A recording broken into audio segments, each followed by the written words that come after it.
boleh perkenalkan diri dulu? Nama saya Aisara Nurina binti Muhammad Kamaluddin.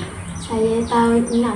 Oh, apakah subjek kegemaran Sarah? Bahasa Inggeris. Bahasa Inggeris. Okey. Jadi masa Sarah kat rumah, ada ke buku ataupun peralatan yang diperlukan untuk belajar tu disediakan? Ada cukup. Contohnya? Buku aktiviti, alat tulis yang cukup. Okey. Masa kat rumah, siapa yang selalu bantu kamu belajar? Tak ada, saya belajar seorang-seorang. Belajar kat seorang. Ibu bapa ada bantu ke? Sikit. Sikit. Okey. Apa tu? Semasa kat sekolah, pernah ke rasa rendah diri? Tak. Kenapa tak rasa rendah diri tu? Sebab confident.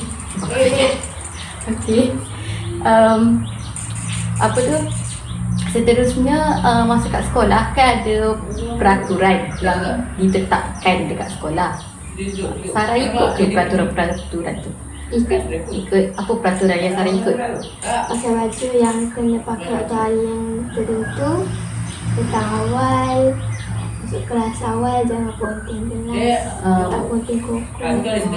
Masa kat sekolah, cikgu-cikgu dengan kawan-kawan layan dengan baik tak? Baik. Baik, macam mana dia? Selalu tolong Sarah Tolong macam mana? dalam kerja sekolah, dalam kerja kat kelas.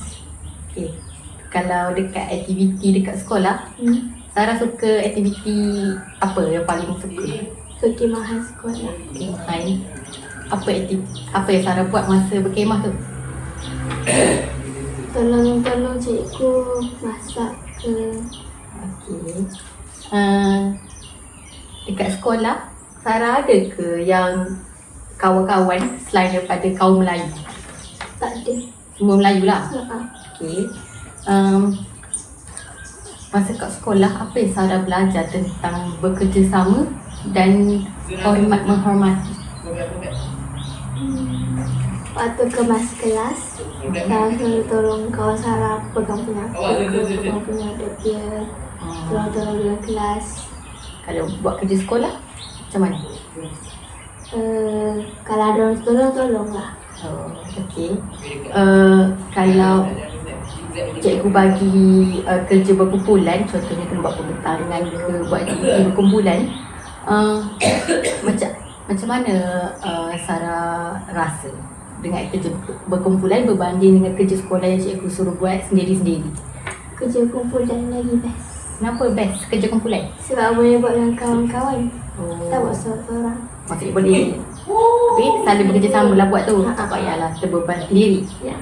Okey, jadi itu saja.